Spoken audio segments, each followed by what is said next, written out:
welcome to Between Awesome and Disaster. This is your host, Will Carey. As always, I appreciate you being here, and I again apologize for the delay in episodes. The fallout from the burglary that my apartment experienced. If you aren't familiar with what I'm talking about, you can listen to the preamble on the Eric Frost episode. Has kind of thrown off my life, work, home balance, so I'm gradually getting back to recording and getting episodes ready so I can keep sharing them with you guys. On the show today is actually the guest I had booked the day that my apartment got broken into, a gentleman by the name of Greg Burmeister, who's one of the most gnarly dudes I have ever met in my life. Greg I met when I was working as the door guy at the Laughing Devil Comedy Club, which has since become the Standing Room, and I was the doorman and Greg was the bartender, and we were, me, him, and the other folks who were the staff at the Laughing Devil were sort of a kind of group of merry pranksters that were running a business, and we had some pretty remarkable times, and at the time I was stressed and kind of frustrated, but with where I was in my comedy career at that point. But part of the positive thing that came out of that experience was meeting Greg, and Greg is one of the guys that musically we have a ton in common. He has played in rock bands, and he knows he's buddies with a band that have been a huge fan of for a number of years, that being Motion City Soundtrack.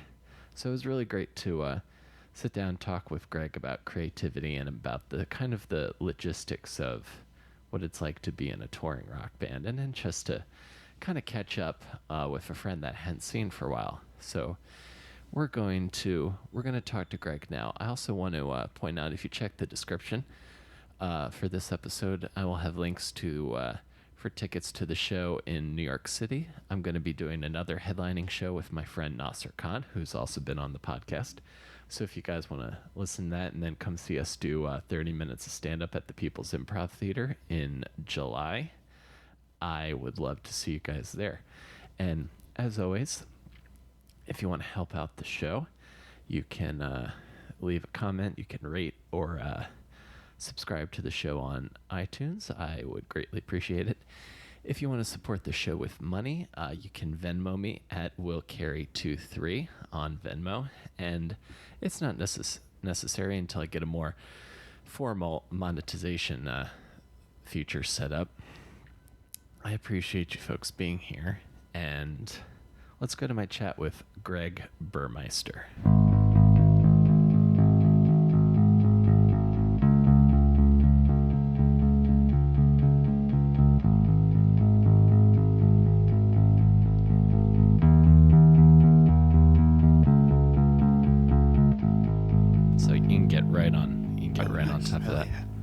Hello. There you go. Yeah, nice. Stay like right there. Now we're cooking with gas. Yeah. Yeah. Tight, dude. Yeah, absolutely, man.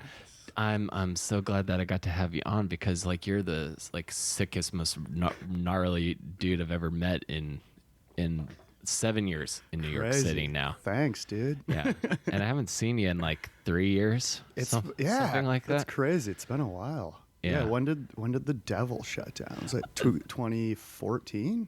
Something like that. Because I remember.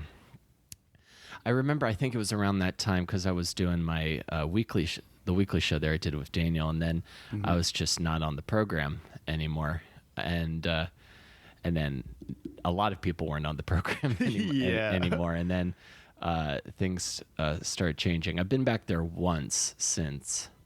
And the cocktail game has been up drastically. Their new bar is pretty crazy. I've been there once. I went to go film a comedy show for my last job.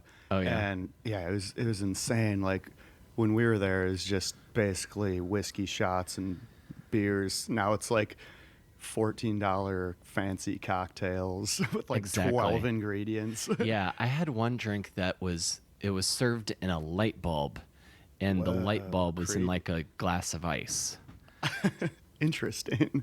Yeah, like it's like like the kind of mixology where like the bartender has like an apron.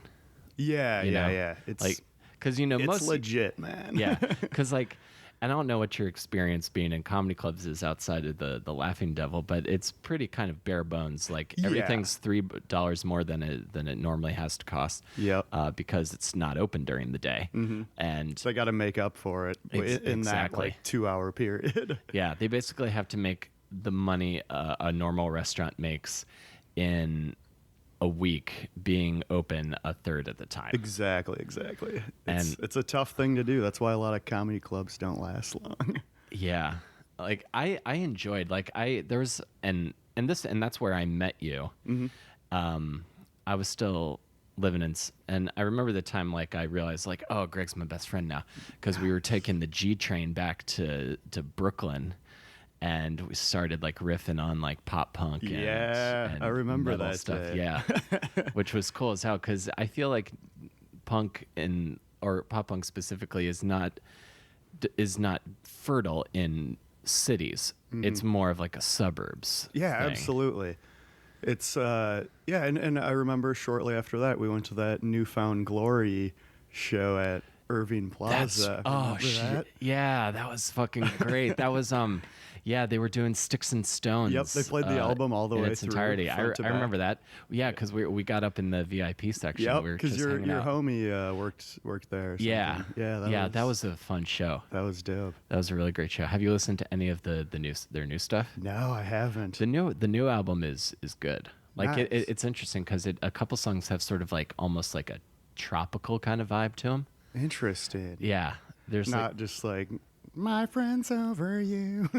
yeah. Now the lyrics are kind of they're somebody who's the age he is writing them. Like Yeah, it's like they're like songs about like I want to be. Their album before this one, they wrote like I want to be selfless and like stuff about like, more of a it's more of a grown-up mature yeah. kind of sound.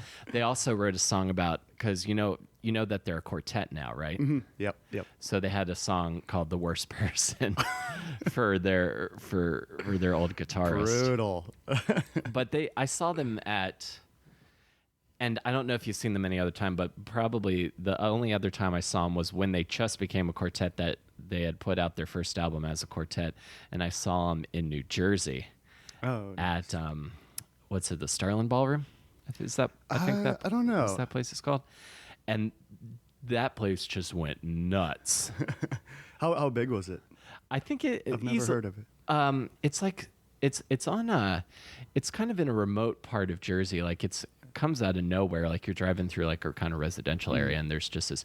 I'd say it seats probably like it has like 1,000-person capacity. Oh, nice. So it's a decent sized venue. Yeah, it's a pretty good sized venue. Like if you are like if you, like right before you go up to the big stadium or theater shows, I'd say you're selling out there. Nice. And nice. they just put on such a high energy Yeah, show. their live shows are great. Yeah.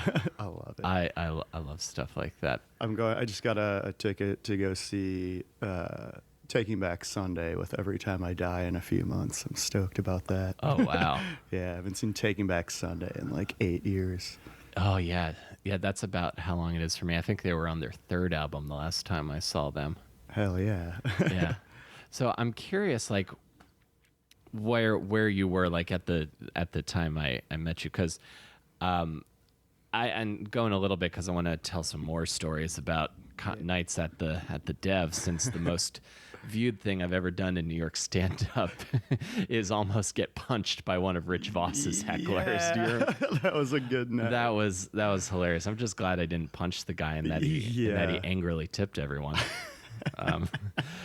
So because that place, like, I felt like there was an owner to that place, but I feel like it was a bit of the inmates running the asylum. Yeah, exactly. At a certain point. Absolutely. Yeah. It was an interesting place. Yeah. So I'm curious, like when you started working there, because have you ever done stand up?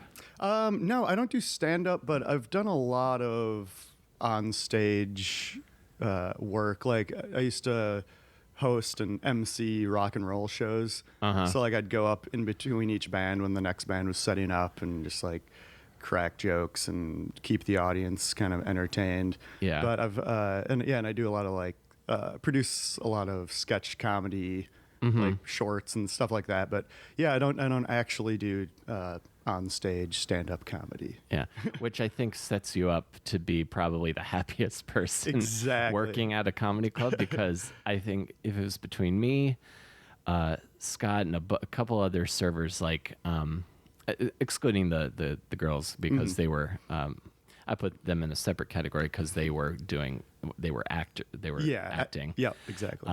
But like Joe Welke and Kevin. Yeah, me, Joe, Kevin, and I think those were the main ones. But because I was aware of Steve before I worked for him, and I had like helped build the stage at that place and like clean and stuff. That's how I met those guys. Yeah, I remember when I first went in there. It was like 5 or 6 years ago. I went in there to interview to work there, and I remember it was still being built. Like, yeah, they were under a bunch of construction. The bar was basically just like a piece of wood, and like it was nothing was painted. It was all just super dirty, and yeah, they built that place from the ground up. It's crazy. Yeah, absolutely. And yeah, as soon as it was just like you, me, Scott, Havla, who I'm still really good friends with. Yeah, she's great. Yeah, it was just a circus. I think at a circus with jokes. I sometimes wonder, gosh, if any of the people who worked for the city, or if any of the people who came and saw shows there, just knew what was going on. Oh yeah, it was wild. Yeah, were you there? I don't know if you were there the night I had to call an ambulance for Judah Freelander's girlfriend. Yes, I was there. Yeah, you remember that? Yep. We were just like giving her water, and she was sober, right? Like she didn't. Yeah, no, he's sober. He doesn't party, and he doesn't party, and because we thought initially, my first thought was just like, oh, she like overdosed on something, or she got too wasted, but I'm pretty sure she just was sober and just had like a weird. Yeah, because some kind of seizure. Or something. Because she crumpled, like she just like went down, like vertically, and her face was just pale, and she just dropped out of nowhere. Yeah, and I guess she like I think if I remember correctly, like she hadn't eaten all day. Yeah, and like yep, I think that was it.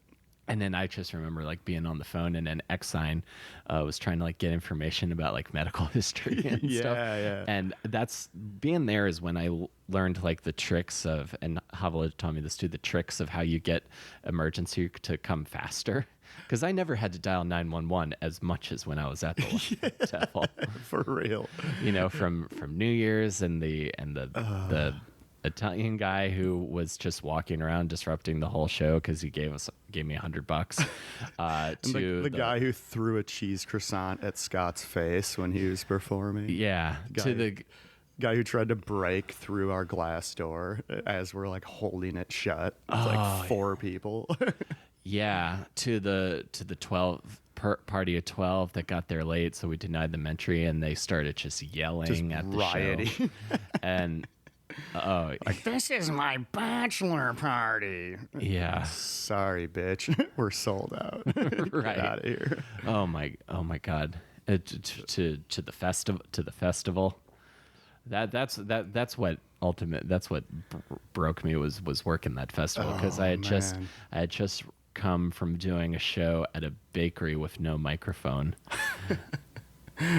to from that going back to working the door at an oversold show. Yeah, and plus there were like, it was a 90-minute show with like 20 comics. Everyone got like 2 minutes or something, and it was, so they were just, I mean, that's a small venue. If you haven't been in the space, it's literally, I think it's maybe 8 feet wide at its Yeah. widest. It's like the size of a New York City railroad apartment. Those are just like long, skinny. Yeah, really long, skinny, and if it's a sold out show and you got to squeeze by someone, you're rubbing your dick on them. Yeah, oh, totally, totally. It's just I was like, my dick was like just grazing so many necks unintentionally. Yeah. So many grazes. And plus those festivals, since there are so many comics on each show, you have like 20 comics waiting for their spot, all just like jammed in the back, and so that made it even more crowded. Yeah. Yeah, that was. It was a circus. I look back at that time now. Every time I read when people talk about the Comedy Store in the '80s and all the excess and oh man, and then like one comic almost strangled a guy, and then another comic killed himself, and then there was a strike. Just the grime times. Yeah, absolutely. Oh, man. And how long had you been in New York when we were working that job? I actually I'd been living here less than a year. Wow. Yeah, I moved out here. I was working part-time at the Late Show with David Letterman as a page. I remember that. Yeah. But that was only like 25 to 30 hours a week, and it paid terrible. So I got like another job at the Devil, and that's where I met a lot of people who have hooked me up with gigs since then. It's pretty crazy. Oh, that's great. Yeah.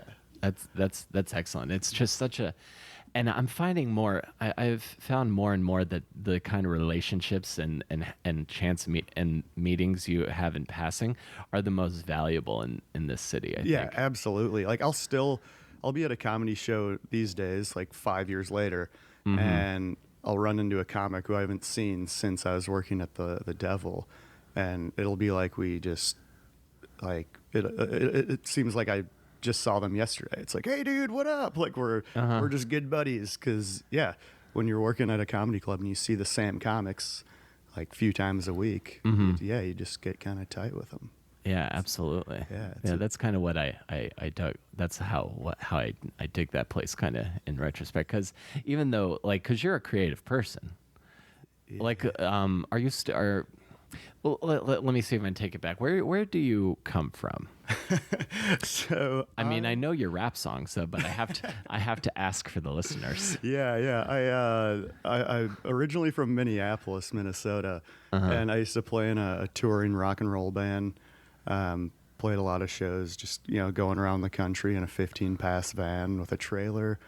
And so I come from playing loud rock, aggressive rock and roll. I also have a few rap songs, and I actually moved to New York in 2011 to join a psychedelic rock band, and also to try to kind of get into TV production, which I ultimately kind of ended up just doing full time. So now I just play. Great. Yeah, now I play music kind of just for fun once in a while, and like my whole career is just TV and video production. Yeah. No, that's kind of where I'm at now. Cause like when I was high school, college, I wanted to do what you did is be in a van, drive through the United States. Yeah. Play a different show in a different city every night. Yeah. It's a good time. Sleeping on floors and in vans. Yeah. I think, and maybe I romanticize it a little bit, but like, I feel like I'm built for that kind of lifestyle. That sort of, maybe because I'm kind of low utility. Like I don't need too much fancy stuff, because I feel it's a sort of like working class vagabond kind of existence. So I'd always I could probably mentally. And I think that's why we kind of clicked when we first met. We both like rock and roll and just kind of living the rock and roll lifestyle. Yeah, absolutely. Because dude, the rush that comes from the biggest rushes I have, because most of the time I'm pretty bored by the world. But the rush that comes from either having a great comedy set where you just crush the crowd, they laugh outrageously at everything you say, or the rush that comes from when you're in a band and the first song begins and then the first note ends, you do the rock jump and you go bow. Yeah. I live for that. That's the dragon I've been chasing. Absolutely. And I think it's I think comedy is more difficult because with a band you go up there with like 4 or 5 other dudes and you play super loud rock and roll music, and if nobody's into it, whatever, fuck it, you move on. And yeah, you just it's like play like it's practice. It's just you have a good time playing. But I feel like with comedy, if you have a bad set, it's like you're just devastated afterwards because it's just you, and you're like, am I not funny enough? Like nobody laughed at anything. But with a band, if nobody's into you, it's like, I don't know. Maybe it's that group thing where you're with your buddies and you just don't really care if anyone likes you or not. You just move on. Exactly. But with comedy, it's more personal. Yeah, because at the end of the day, if you're in a band, you got friends. Yeah, exactly. To be able, it's a group effort. Exactly, and yeah, because even if you're playing like pretty personal music, there's still a level of vulnerability that I think that comes from like doing really honest stand up that when it goes badly is inherently more painful. Oh yeah, and plus just the fact that it's literally just you and a microphone, and if you tell a joke, you throw out a punchline and nobody laughs, it's just silent and uncomfortable. Whereas with music, even if nobody's into it, it's still loud, and you're still playing a bunch of it's like vibe. It never really gets awkward because it's loud enough and there's enough going on. Exactly. Yeah. So Minneapolis is and I remember thinking when you told me that kind of makes sense for your personality, because when I think of like Minnesota nice, that whole idea, I'm like, oh, you embody that, because I've never, even when things are getting pretty gnarly, I've never seen you like get mad. Yeah, I generally try to keep a pretty positive attitude. I'm actually kind of a dark person, but I just, I don't want to push that onto other people. So I try. No, yeah, I'm kind of the same way. That was like part of what I feel like the biggest growth I've had as an individual is that I don't blast the darkness onto other people. If I'm at work and I'm really stressed out, I'll still try to keep a smile on my face. Mm-hmm. Yeah, the Minnesota nice thing is, it's true like to a certain point, but I feel like a lot of Minnesotans are actual just assholes, but they're very passive aggressive. So yeah, you know what I'm saying? I know exactly what you're saying. Like the person who, for example, they would be like, the nicest black lady at work today gave me a great soup recipe. Like, why does it matter that she's black? Like a lot of racists, but they try to make everything sound nice. Like, oh, the nicest black lady. Right. Like, why? That doesn't matter. Well, it's not. Can you just say my coworker gave me a good soup recipe? Yeah, like it's not necessary. Exactly. It's the same way. Like in the South, bless your heart means go fuck yourself. Yeah, exactly. It's like everyone puts on a front, and I mean I do to an extent, but I guess I'm not passive aggressive. I try to stay positive. That's it. That's basically what I do too. I have a level of I like to maintain a level of non-conflict in every situation. Totally. Because I don't have a switch between chill and rage. Yeah.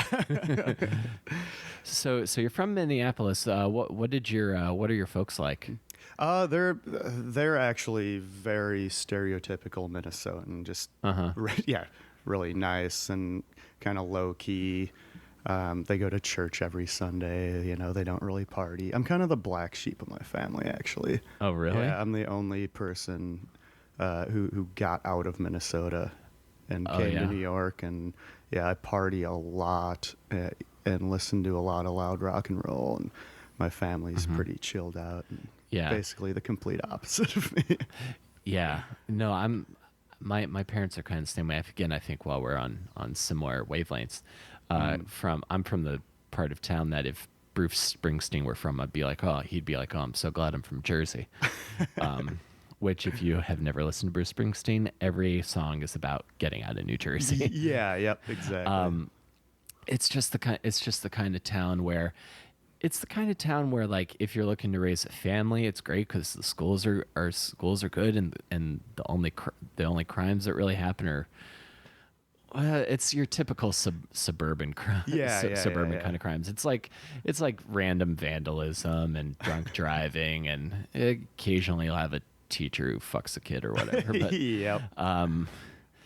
that kind of stuff. Hmm. It's not like it's not like it's a very sort of like repressed sort of anarchy that's Yeah, occurring totally, in the totally. mind. Springsteen, man. Yeah.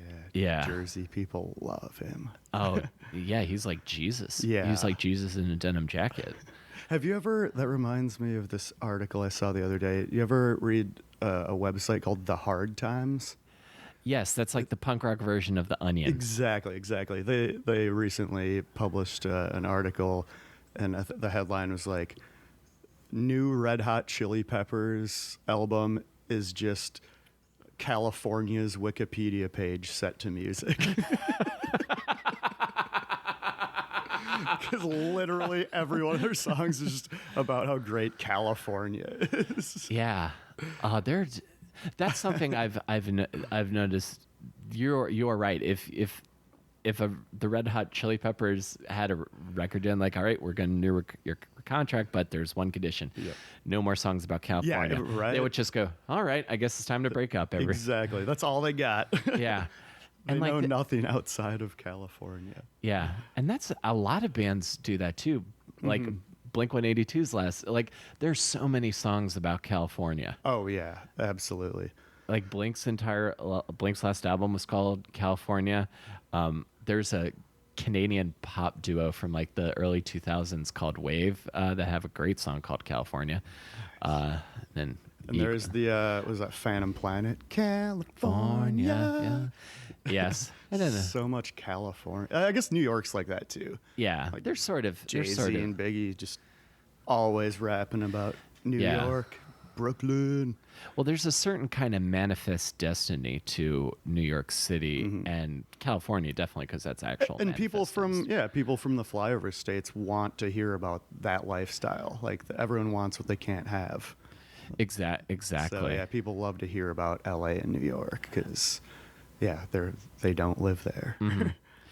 Have you ever spent time in Los Angeles? I've never been. Yeah. I've been probably 4 or 5 times. I was actually just out there last June for a while, just partying. Oh, right. Yeah, I actually wrote my entire trip off on my taxes and said it was business, but I actually just went out there to party. Gnarly. Whoops. Sorry, IRS. Gnarly. Yeah.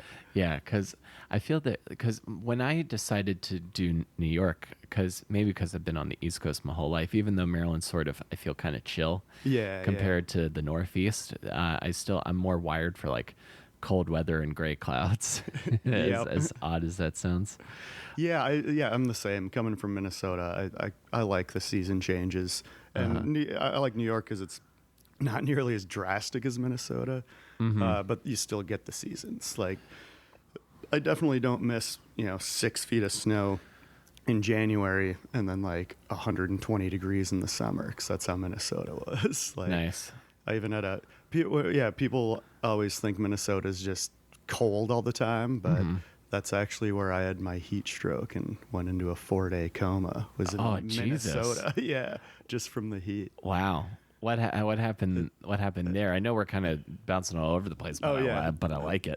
It's all good. What happened? What were you doing when that happened? I was actually, at the time, it was in 2009, I was bartending at a wedding reception with my buddy Joe, and it was an outdoor wedding, and it was over 100 degrees outside and super hot and humid, and I was actually completely sober. Like, I wasn't drinking or doing any drugs at the time, but I was outside with like a button-up shirt and tie for 12 hours, just sweating, and I didn't have any time to eat, and I wasn't drinking much water, and I just got overheated, and my body temperature got like over 105, which is that's like dangerous. Yeah, and I told my buddy to just take me home, but he was like, "Your face is so pale.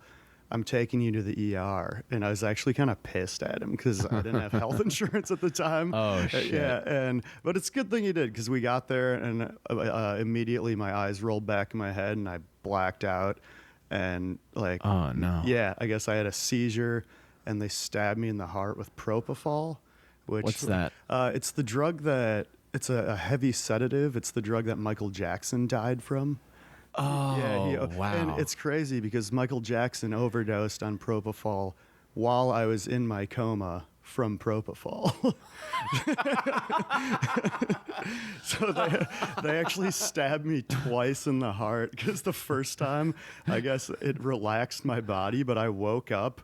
My buddy said, I don't remember any of this, but I woke up and I guess my eyes were still rolled back in my head, so all you could see was the whites of my eyes. Oh my and God. Doctors were trying to pick me up and put me in a bed, and apparently I was just swinging at them, just trying to fight everyone because I didn't want to be there. And I was just unconscious but sober. It was bizarre. And so they stabbed me again with a heavier dose, and that shut down my lungs, and I technically kind of died for a second. And so they had to Jesus Christ. they had to jam a breathing tube down my throat to like artificially keep me alive. And I was unconscious for 4.5 days. And then when I woke up, they told me that Michael Jackson died while I was in my coma from the same drug.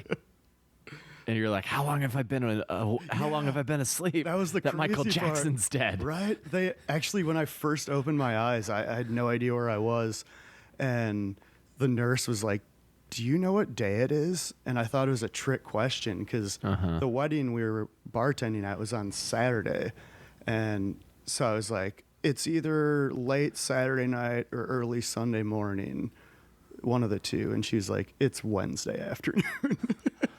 Holy shit. Yeah, and like I had like a beard because I had been, I hadn't shaved. I had a tube like stuck up my dick because I couldn't pee on my own. It was pretty wild. Oh my God. Yeah. Dude, that is fucking insane. Yeah, it was tight though. I lost like 30 pounds. All right, I need to go into coma. Yeah, the coma diet is the best kind of diet. I bet it is. Jesus Christ. Oh man. That's the kind of story that, because I know you so well, it makes perfect sense that that's a thing that happened. Yeah, I've had a lot of close calls in my day. Right. Well, did you ever have like any crazy like because I know that touring bands, so many like bands from like the scene that I'll say you're a part of and I was on the periphery of, there are so many like there's so many like crazy stories of like extreme medical accidents. Like Bayside had that van flip and their drummer died. Yep. I remember Medina Lake, their bassist was stopping like a guy from like abusing his girlfriend, and then the guy beat the shit out of him. It's crazy.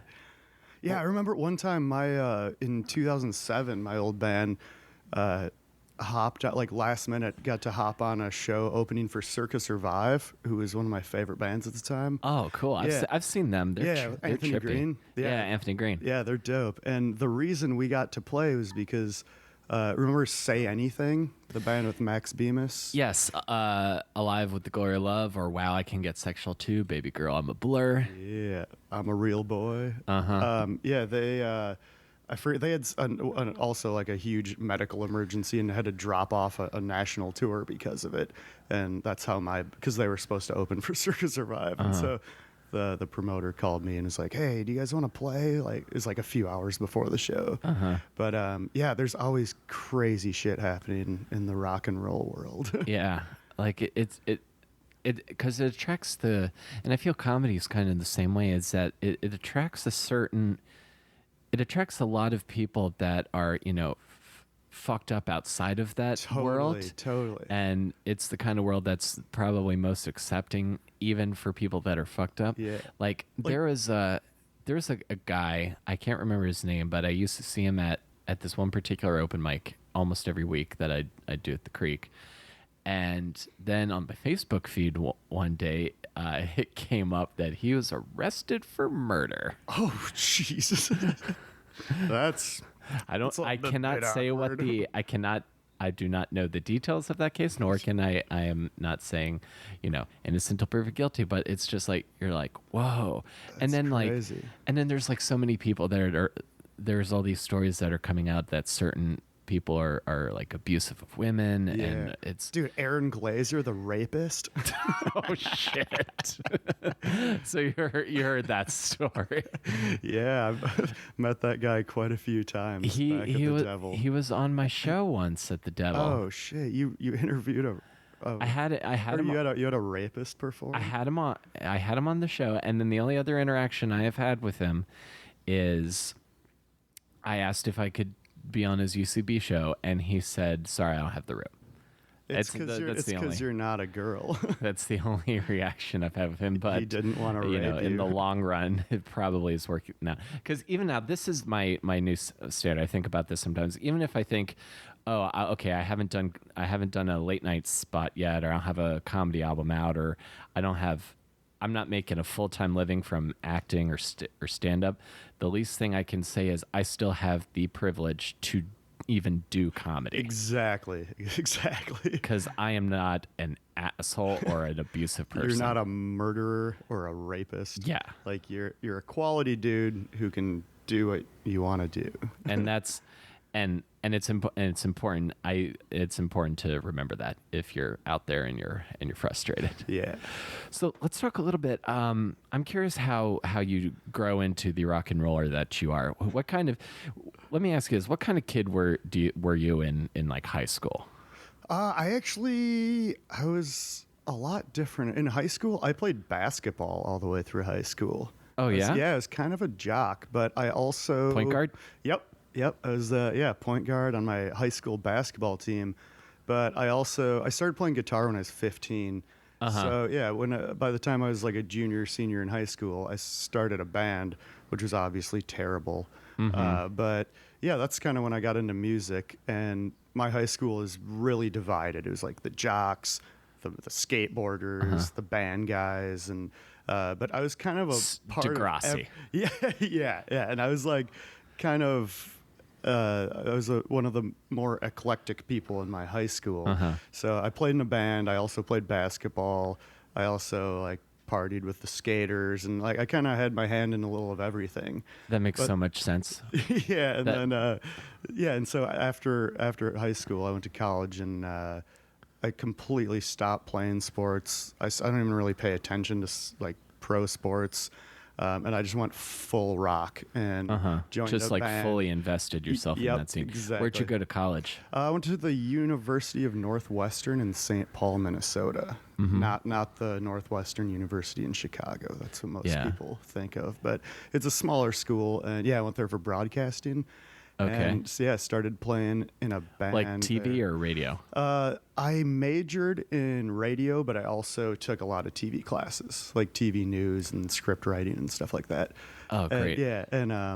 My junior year in college, I joined my old band, Cue the Doves, which is the one I used to tour with. And through that, I met a bunch of other local Minneapolis musicians, like the band Motion City Soundtrack. I fucking love them. They're great. I went on tour with them a handful of times. Nice. And kind of just sewed myself into the rock circle. And then that kind of a few years later prompted my move to New York. Nice. So, man, so tell me about, and I know we bonded over this as well. I missed Motion City's last show in New York, but I'd seen them like 6 times before that. So I wasn't super sad. I saw them the night, on election night, 2012, checking my phone for between Obama and Romney. And I think it was right around the time, what was that album called? Not Circle, but it had Son of a Gun and that you better believe it's true. Was that the one with? I'll just look it up. I'll just look it up real quick. Because they put out the thing I love about them is they put out just 5 flawless album, like 5 or 6 completely flawless albums, and then got out. Yep. I'm glad they quit while they were ahead. Yeah. Not many bands do. A lot of bands just run themselves into the ground. Yeah. Do you still keep in touch with any of those guys? Not really. I think the last time I talked to any of them, it was probably like 4 or 5 years ago. I was Go back. is what it was called. Oh, yep. That's right. I was thinking the one before that with like, Fell in Love Without You and, Yes. I forgot. Not that one is not commit this to memory. That's the one Yeah. before that. Yeah, Even if it kills me. Even if it kills me. Yeah, that's it. Yeah, actually the first time I met those guys was right before Commit This to Memory came out. Nice. My good buddy's band called Small Towns Burn a Little Slower. Mm-hmm. They used to share a practice space with Motion City Soundtrack. And actually the drummer of Small Towns, Sean, is still my drummer now in New York. Oh, wow. I play in 2 bands right now, and he's my drummer in both of them. Oh, nice. So I still see him quite a bit, but his old band went on a little Midwest tour with Motion City Soundtrack opening for him, and I rode along just as a roadie. And it was an interesting time. Like Justin, their singer, was just kind of coming off of he was getting sober, and so and I didn't know that at the time.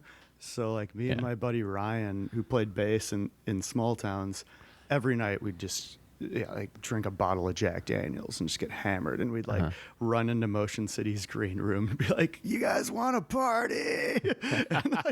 and I had no idea that Justin was like trying to stay sober, just like sweating. Yeah, it was just like sweating the entire time. so uncomfortable. But like their bassist Matt Taylor he'd have a few drinks with us, but yeah, it was always kind of awkward because they're just like they were 4 or 5 years older than us at the time and kind of more chilled out. They're more chilled out by that point. They're past their the like 80s metal kind of partying. Yeah, exactly. The Motley Crue lifestyle, but yeah, so that was interesting. But I saw Justin.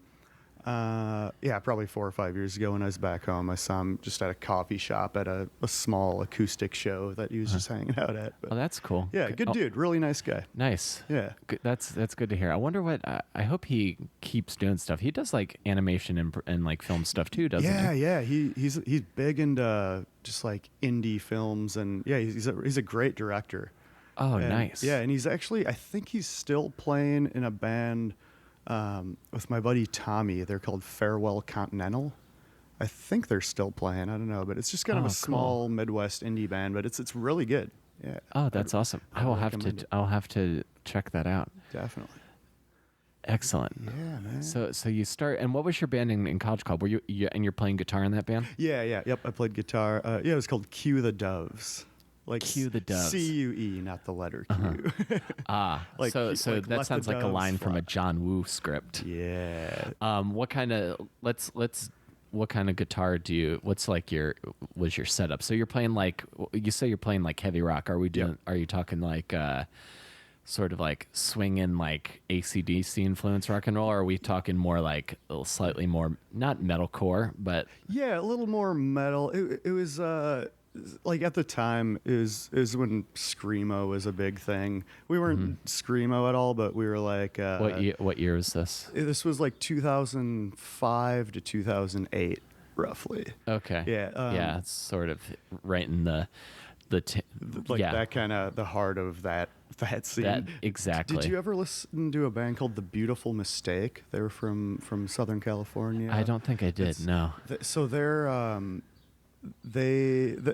bassist Johnny was originally from Minneapolis, and he moved out to LA to play with them for a few years, and then he moved back to Minnesota and started our band. Yeah. And so we sounded like them. It was like we had a singer with like the kind of high waily voice, but we also had like some background screaming that Johnny did to kind of go like Senses Fail. Remember them? Like, they're still together. Like Seosin, like that kind of. So sort of kind of like intricate, like intense guitars with. Totally. We used a lot of effects like. Well, I'm thinking of Circa Survive. When I saw them at the Electric Factory in Philadelphia. They were opening for Thursday and Rise Against, and a lot of delay. Yep. Yeah. A lot of the Boss DD5 digital delay pedal. Yep. Exactly. We. That's part of the reason we got asked to open for Circa Survive when Say Anything dropped off that one show, because we both used just a ton of delay and chorus effects and everything. Yeah. Actually, you just remind me, Thursday's actually playing a free show at McCarran Park next month in like really 3 weeks. Yeah. Oh, wow. It's right by my apartment. You should come. Oh, nice. I'm going to have to go that. I haven't seen them. And I saw Jeff open acoustic for Motion City, I think, actually, nice. at Irving once. That's dope. Another time I saw them at Irving. That would be a fun show. Yeah, you should come. Jeff, actually, he lives in my neighborhood. And oh, yeah? and I saw a story I'm friends with him on Facebook, and I saw this article. It was like 3 years ago, but he got robbed at gunpoint in Greenpoint. No. Yeah, he's just walking home, and some dude came up and like asked him for a cigarette or something. And when he looked down in his pocket, he looked back up, and the guy was just holding a gun to his head and robbed him. It's Jesus. Crazy, yeah. But anyway, gnarly. Yeah, he's still trucking. Well, that's playing. Glad to hear. Yeah. Glad to hear. I always wondered. I'm glad that he's still doing so, because I always wonder like what happens to the members of the bands like after the heat dies off, and they're not playing as many shows anymore. Those kind of bands, like they like, does he like have a regular job now, or does he like produce bands, or I always wonder the same living thing. Really frugally? Yeah, like I always wonder. All those bands were huge in the early 2000s, but I mean, if you think about it, they only really made money off live shows and merchandise, because record sales, that all goes to by that point, their label. By that point, you weren't. Yeah, and by that point, you weren't like. No one was going gold anymore. No, you could hit I think if you could hit like 6 figures of album sales, that's amazing. Yeah, and when you have to divide all your money between 5 or 6 guys, like they were making enough to live off of, but not enough to last their entire life. So they got to do something afterwards. Yeah, I always wondered about that, because like I thought about like, because from like watching behind the music and stuff, and maybe you can tell me a little bit about this, just because I'm interested in the economics of being a touring band, because I think you lived it much more than I did. I was starting to think how it broke down, because the Goo Goo Dolls were when the Goo Goo Dolls like first got big with Name, and they were on Metal Blade Records, and they didn't make any money and had to sue their label because they said that they owed them all this money. Their contract, they were making 30 cents an album. That was going to the band. So if there's 3 people in the Goo Goo Dolls, they're getting 10 cents every time they sell an album. Whereas at that time, most beginning artists were getting like $1 an album. Right. So I started trying to think about, okay, if you can sell 50,000 copies and you're making $1 an album, and then so that's $50,000.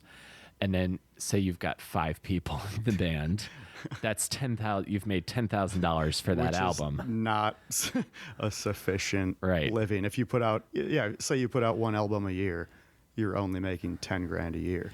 Yeah, but so obviously you're supplementing that with touring. But like, what do bands like? Are door deals common? Like set a 70-30 split. Once you hit a certain point, you make most of your money off of playing live shows and merchandise. Merchandise is huge, because say you go to a show like say you go to like a Blink-182 show. All right. They're probably getting paid $100,000 to play the show. Yeah. If it's like a sold out stadium. And then on top of that, think of all those, like they have thousands of people in the audience, and a hoodie, a Blink-182 hoodie costs $40 at a show. A t-shirt's like $20 to $25. Yeah. And I mean, if you get, say you play Madison Square Garden and you have a few thousand people who all buy a $20 or $30 piece of merchandise, when it costs like $4 to make. Exactly. Like that, I think that's where they really rack up the money. Yeah, album sales are kind of, which is why Radiohead made such a power move when they came out with their album In Rainbows, because they just put it out on their own without a label, and they basically just let people download. It was like a name your price thing. I remember that. Yeah, they were like one of the first people to like really do that. Yeah, and they can do that because they have such a loyal following that their fans will actually pay money. They're not just exactly. Like, not You'll everyone's average. steal it. Yeah, Like, you'll net out. Yeah. and you've got the core of a core of people that are like, so you basically have a certain guaranteed. Exactly, and like you were income. just saying, since record labels take so much money, if you're only making 10 cents an album, why not just put it out there and name your price? Because if you average more than 10 cents, like if You're already killing if it. each person gives you $1 for a download, you're still making more than you would if you were signed to a major label. Yeah. So yeah, but I guess to do that, you need to already have the existing audience, because Yeah. that's And- kind of the point of a major label, is they get you the exposure, whereas Yeah, exactly. That's where I think more and more now what I would need help with as far as my comedy career, because I have this like one person show I'm doing that is like my not my magnum opus, but it's my first. I can do an hour by myself and I can keep people's attention. And I can make them laugh and I can make them feel things. What I need help with most is getting people there to take a risk on, because most people, unless you know me, you don't know what Will Carey does. Exactly. You don't know if he's funny or how he's funny, or if he's funny too. But I need you to at least take a risk. Yeah, that's the toughest thing about any kind of artistic performance. Like you gotta, it's all marketing. Like you need to get people in the door. That's it. Like it's hard to, like you said, it's hard to get people there if they don't already know who you are. Exactly. So that's where I think, and I am just making this shit up off the top of my head, but where I see a lot of, I see that the side is like major record labels are going to have to subsist on like your Taylor Swift or Meghan Trainor. Like you'll maybe get one or two of those every few years.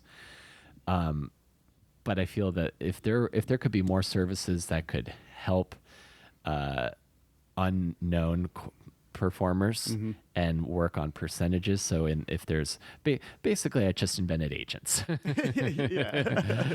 Basically, I can get one if I can get someone to help get people in the door. It's all about that middleman. Yeah, and that's why major record labels are able to screw over their bands and just make all the money, because the bands need them more than they need the band. So they can be like, we'll sign you, we'll front the money for advertising and promotions, we'll get your music in front of millions of people, but we're going to take all the profits. Right. So like it's kind of a catch-22. Yeah. It's really and then bizarre. we're also going to try to get in on your show sales. Yeah, exactly. They try to milk every penny they can. Yeah.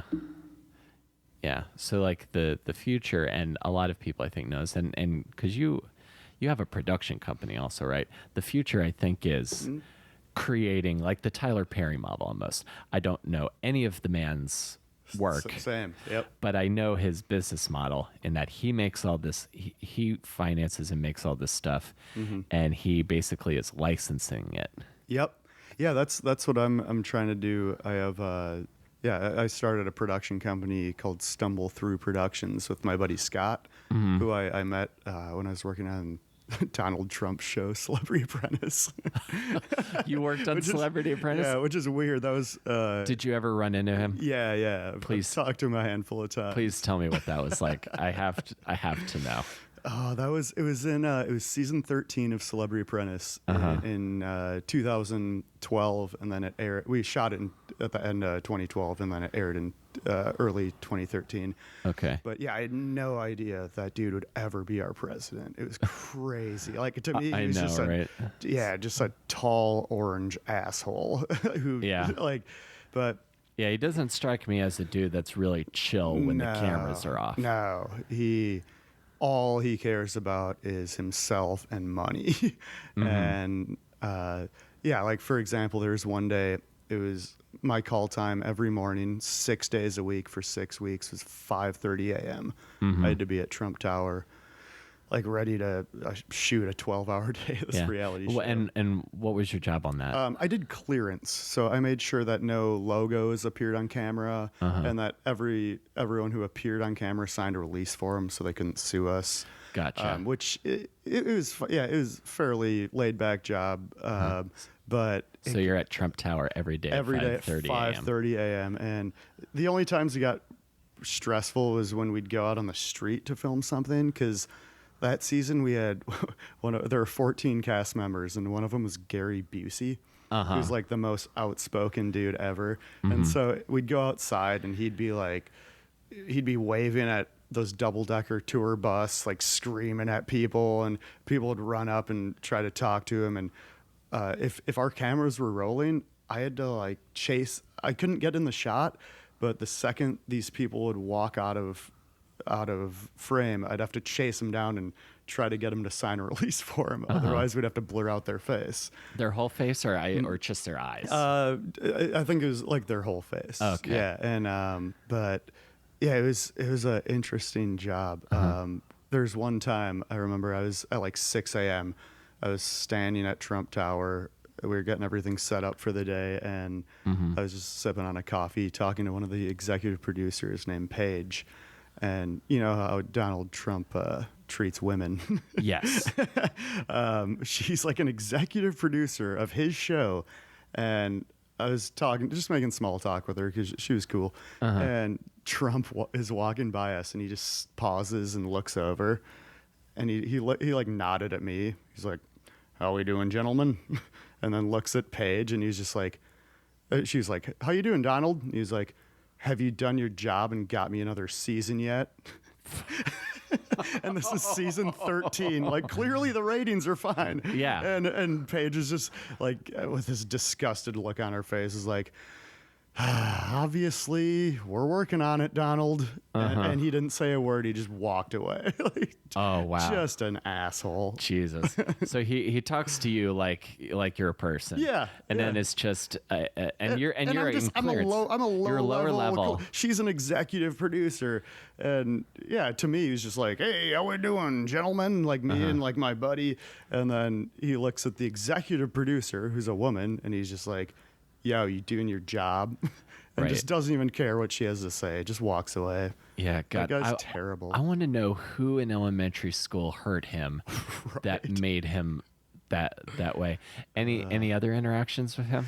I mean, nothing notable. Mostly just I just saw him in passing, and yeah. And I mean, is he that persona all the time when the camera's off? Is he still like the, gestures his hands a lot? Oh, yeah, absolutely. His chin's always, a little higher than it should be. Always holding his head up. Yeah. He knows how much money he has, and he's proud of it. Yeah, but I wonder if that makes him happy though. I don't, because I've heard some. that guy, man. Well, I think Louis was on Jim Norton's show, Louis C.K. And he was talking about working a casino, and he ends up on an elevator with Trump, and he just seemed like he was just so miserable. So I believe it. There's I have to come at it from a different I come at it differently. Like, I don't like the guy as a human. Like, he seems rude. Yeah. But I also come from it where I'm not part of any group that feels like Trump is coming for them. If that makes any sense. Totally. So I'm just kind of like, he's obviously hurting about something. That's why he's so like acquire status, get people like me. I almost see there are traits of the frustrated stand-up comic in him. Very true. And it makes sense because all he is a reality star. Right. Like, he doesn't have any political background. No, none. He's the first president to have no prior political office. Yeah, he was never a senator experience. or like a governor. Like, he's a reality star. That's it. Yeah, and before that he worked in real estate. Yeah. And he played sports. I wonder, because I know he played soccer when he was in college. So I wonder if he had And I'm sure I he feel the was same way. he was probably the most tremendous soccer player Yeah, I bet he on was the just. team. Oh, I bet he was just huge goals. I wonder Fucking because asshole. Bush wanted to work in baseball. George W. Bush. I wonder.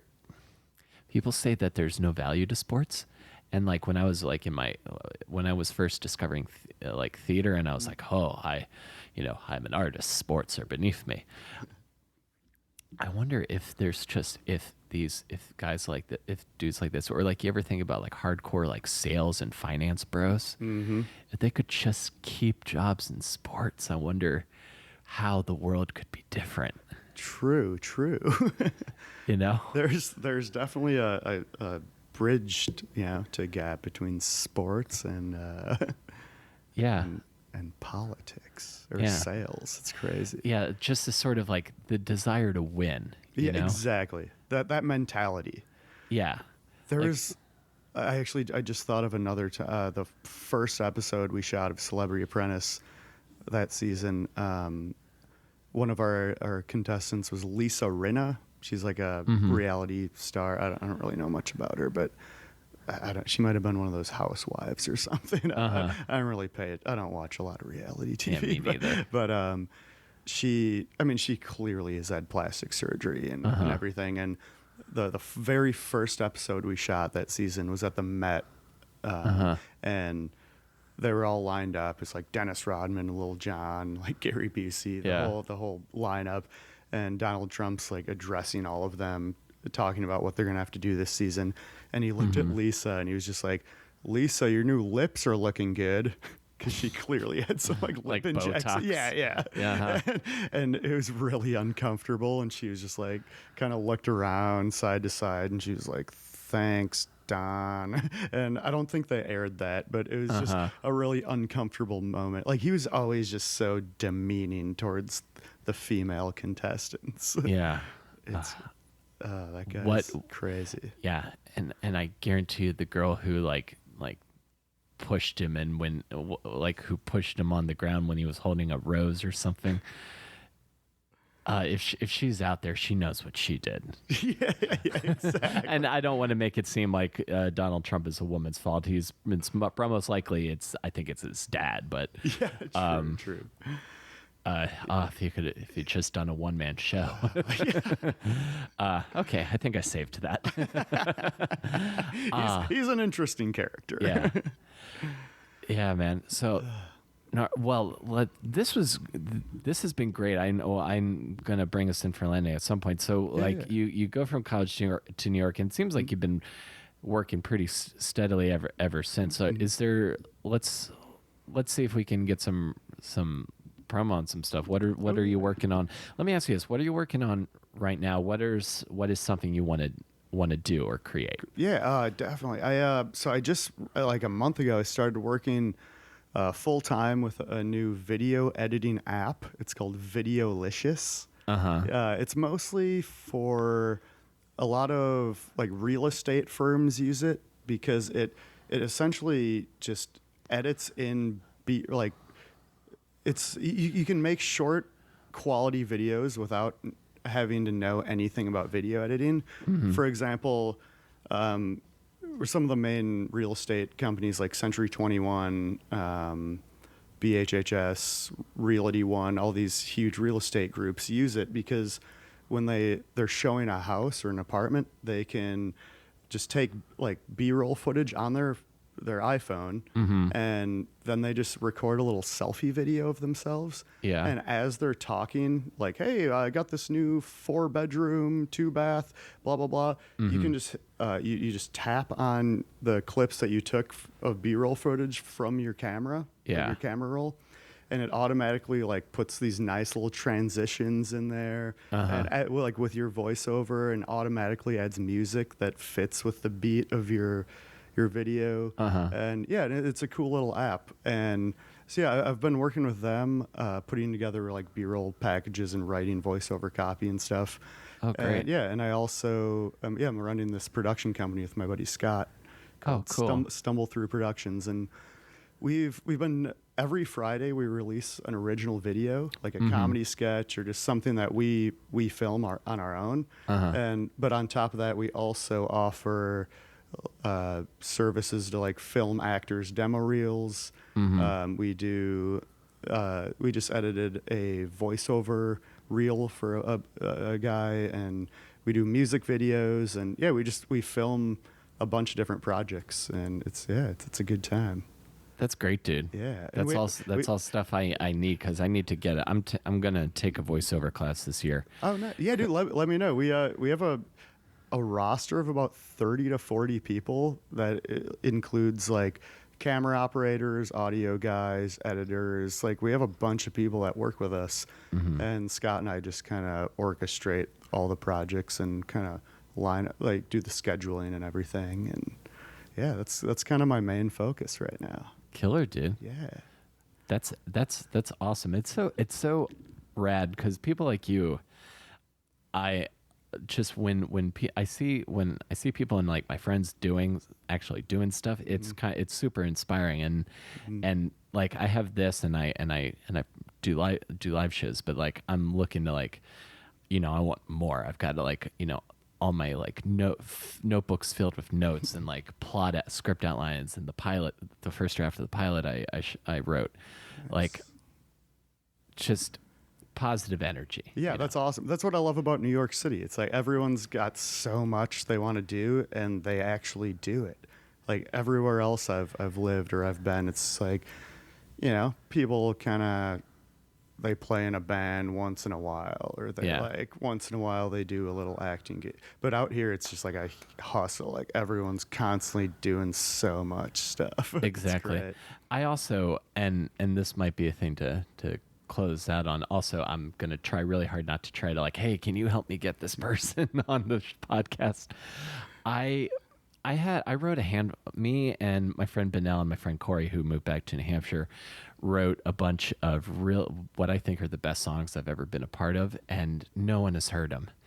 And I'm so bummed about that. And I got to try to think of a way to get them out there. Yeah. Because I want to hear them. I'll send them over. I will. I'll go next time I'm with my acoustic. I'll have some time next week. I'll record. Maybe I'll email you some on my phone. Yeah, that'd be dope. You can give me a shot. I mean, I still have the biggest part. I think why I didn't go harder with music is because I can never find a drummer. B, I don't have the confidence to go out and be a singer-songwriter. It's a lot of work. So just starting a band, and you gotta find like 4 or 5 people who you're comfortable with, who fit your style. Like it's a tough thing. Yeah. In all the bands I've ever played in, we've had to kick out like, I mean, somebody, my band Cue the Doves, I think we went through like 5 or 6 bass players, and it's always super awkward, like kicking someone out of your band because either they're not good enough, or they do too many drugs, or whatever reason it may be. It's tough to find a lineup of people that you love playing with who can get the job done. Yeah, most definitely.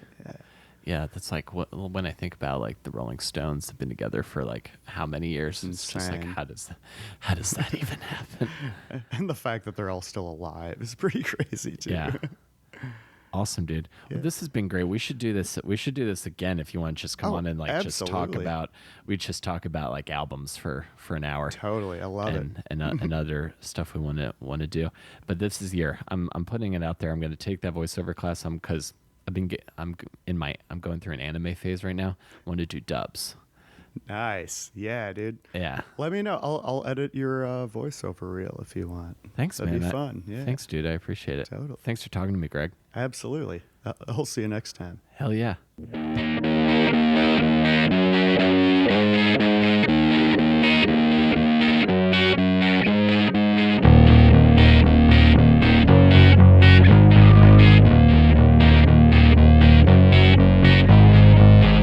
Okay, folks, that's our show. Thank you for listening. Greg is one of those dudes that I could listen to. I could just talk to him for hours, and we'll probably do another episode with him at some point. So I hope you guys stay tuned for that. As always, you can check my website, willcareyisfunny.com. You can also follow me on Twitter at comicwillcarey. That is Carey, at comicwillcarey. And check the link for tickets to my show at the Pit with Nasser Khan, and to the donation links. And as always, folks, thank you for being here, and I will see you next week between awesome and disaster. Take care, everybody.